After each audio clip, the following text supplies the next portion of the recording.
नमस्कार दोस्तों, स्वागत है आपका हमारे YouTube चैनल पर। हमारे YouTube चैनल का नाम है अपडेट इंडिया एजुकेशन 2.0।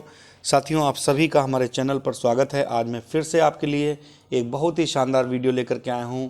और वीडियो को देखने से पहले आपको बता दें कि अगर आपने हमारे चैनल को सब्सक्राइब नहीं किया है तो प्लीज़ चैनल को सब्सक्राइब कर लीजिए और बेल आइकन दबा दीजिए, जिससे कि जब भी कोई भी वीडियो हमारे द्वारा अपलोड किया जाएगा तो उसका नोटिफिकेशन आपको मिल सकेगा। तो दोस्तों, आइए शुरू करते हैं आज का वीडियो जो कि बहुत ही इम्पोर्टेंट टॉपिक पर है। और ये टॉपिक ऐसा है जो कि आप सभी के लिए, हम सभी के लिए बहुत ही महत्वपूर्ण है। आइए शुरू करते हैं वीडियो को। तो आज का हमारा टॉपिक है सिंगल यूज़ प्लास्टिक पर बैन। साथियों, आपको जानकर ये जानकर आपको प्रसन्नता होगी कि सिंगल यूज़ प्लास्टिक पर बैन लगने जा रहा है, जो कि देश के हित में है, सभी के लिए, पर्यावरण के लिए, हमारी धरती के लिए ये बहुत ही इम्पोर्टेंट बैन लगने जा रहा है। सिंगल यूज़ प्लास्टिक पर बैन। साथियों, केंद्र सरकार के द्वारा सिंगल यूज़ प्लास्टिक पर बैन लगाने की घोषणा अभी पिछले 28 तारीख को की गई है। यानी कि इसी मंगलवार को 28 तारीख को इसकी घोषणा कर दी गई है। आखिर क्यों ये घोषणा की गई है, सिंगल यूज़ पर प्लास्टिक पर बैन क्यों लगाया गया है, ये हमारे लिए किस प्रकार हानिकारक है, ये सब जानने के लिए आप हमारे वीडियो को लास्ट तक देखिएगा। तो साथियों, भारत के लिए मौजूदा समय में सिंगल यूज़ प्लास्टिक सबसे बहुत बड़ी समस्या है, जो कि हमारी पृथ्वी के लिए, वातावरण के लिए, पर्यावरण के लिए ये बहुत ही हानिकारक है। क्योंकि ये जो सिंगल यूज़ प्लास्टिक है, ये एक बार यूज़ करने के बाद इसका कोई भी प्रयोग नहीं किया जा सकता है और ना ही ये नष्ट की जा सकती है। इसीलिए ये हमारी पृथ्वी के लिए, हमारे एटमॉस्फेयर के लिए ये बहुत ही खतरनाक साबित हो रही है। इसीलिए इस पर केंद्र सरकार के द्वारा ये निर्णय लिया गया कि इसको जल्द से जल्द बंद किया जाना चाहिए। तो साथियों, ये जो पृथ्वी, अगर हम बात करें इसके सिंगल यूज़ प्लास्टिक की, तो यदि ये नष्ट ना की जाए तो ये पृथ्वी को 1000 साल तक प्रदूषित कर सकती है। यानी कि पृथ्वी 1000 साल तक प्रदूषित रहेगी, ये इसका इम्पैक्ट पड़ेगा। और अगर हम बात करें केंद्र सरकार के द्वारा इसको कब से रोक लगाई जा रही है, तो केंद्र सरकार के द्वारा प्लास्टिक के बढ़ते हुए इस्तेमाल को रोकने के लिए 1 जुलाई 2022 से, यानी कि कल से सिंगल यूज़ वाले प्लास्टिक पर बैन लग रहा है। साथियों, पर्यावरण की दृष्टिकोण से देखें, वन और जलवायु परिवर्तन मंत्रालय ने पिछले 1 साल एक गजट नोटिफिकेशन जारी किया था और उस पर प्रतिबंध लगाने की घोषणा की थी। लेकिन उसका इम्प्लीमेंट साथियों अब 1 जुलाई 2022 से पूरी तरह से होने जा रहा है। इसके लिए अगर बात करें दिल्ली में, तो दिल्ली में भी सिंगल यूज़ प्लास्टिक पर बैन लगने जा रहा है। और सिंगल यूज़ प्लास्टिक से जुड़े हुए लगभग 19 उत्पादों पर पूरी तरह से बैन लगाया जा रहा है। और क्योंकि इन उत्पादों को एक बार इस्तेमाल कर लिया जाता है, उसके बाद इनको फेंक दिया जाता है और इसका कोई भी इस्तेमाल दोबारा नहीं हो पाता है, और जो कि हमारे लिए बेहद हानिकारक है।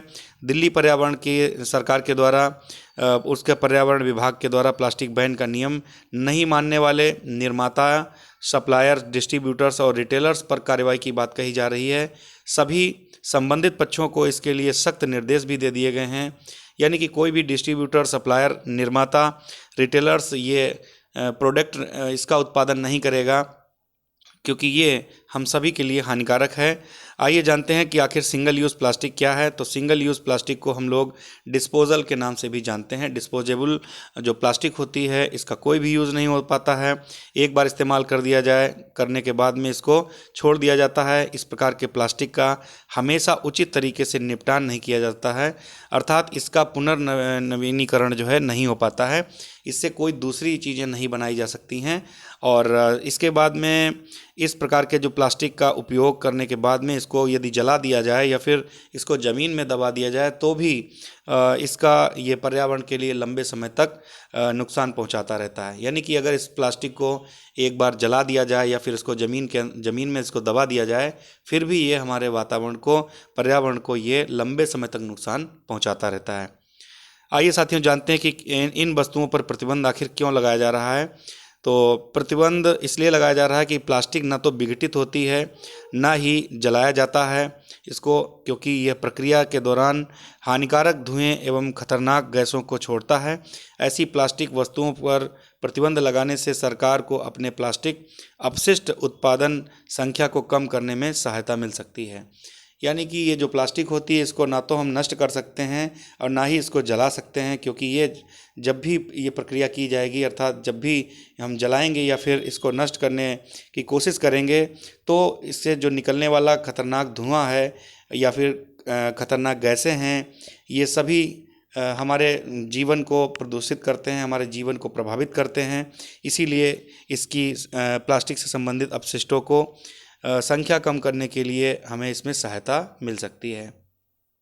किन किन वस्तुओं पर पाबंदी लगेगी साथियों, ये जान लेते हैं हम लोग। तो सिंगल यूज़ प्लास्टिक से बने हुए 19 उत्पाद हैं जो कि इसके दायरे के अंदर रखे गए हैं, इनको बैन लगाया गया है। तो इनमें जान लेते हैं कौन कौन से प्रोडक्ट हैं। तो गुब्बारे, झंडे, कैंडी, आइसक्रीम में लगने वाली प्लास्टिक स्टिक, कांटे, चाकू, तस्तरी के अलावा मिठाई के डब्बों, थर्माकोल से बनी हुई प्लेट, कप, गिलास, प्लास्टिक के चम्मच, निमंत्रण पत्र यानी कि कार्ड के ऊपर जो पॉलीथीन लगी होती है, सिगरेट के पैकेट की पैकेजिंग में इस्तेमाल होने वाली फिल्म और 100 माइक्रोन से कम प्लास्टिक या पीवीसी बैनर भी शामिल हैं। यानी कि कोई भी पॉलीथीन, पन्नी जिसको हम लोग बोलते हैं, ये 100 माइक्रोन से कम की यदि है तो इस पर बैन लग गया है। और इस तरीके से ये जो भी चीज़ें हैं ये बहुत ही इम्पॉर्टेंट हैं, इनका इस्तेमाल हम लोगों को नहीं करना चाहिए और ना ही किसी को करने देना चाहिए, इसीलिए इन पर रोक लगाई गई है। साथियों, जान लेते हैं कि उल्लंघन करने पर क्या जुर्माना है। तो यदि कोई भी व्यक्ति विशेष प्रतिबंध का उल्लंघन करता हुआ पकड़ा जाता है तो उस पर पर्यावरण संरक्षण अधिनियम 1986 के अंतर्गत जुर्माना लगाया जाएगा। उल्लंघन करने वाले व्यक्ति पर 5 साल तक की जेल या फिर 1 लाख रुपए तक का जुर्माना या फिर दोनों हो सकता है। साथियों, दोबारा से अगर कोई उल्लंघन करता है तो उसके लिए 7 साल की सज़ा भी हो सकती है। तो ये बहुत कड़े प्रतिबंध लगाए गए हैं। जो कानून है ये हम सब लोगों को जानना चाहिए। पर्यावरण संरक्षण अधिनियम 1986 ये महत्वपूर्ण फैक्ट भी है जो कि परीक्षाओं से संबंधित है, परीक्षाओं में ये क्वेश्चन पूछा भी जाता है। साथियों, अगर आपको हमारा वीडियो ये आज हेल्पफुल लगा हो तो आप प्लीज़ दूसरों तक इसको पहुंचाइए और चैनल को सब्सक्राइब करवाइए, जिससे कि हमें कोई मोटिवेशन मिले और हम अपने आप लोगों के हित में, देश के हित में अच्छे अच्छे वीडियोस बना सकें। तो साथियों, मिलते हैं आपको जल्द ही हम नए वीडियो में। तब तक के लिए नमस्कार, थैंक यू।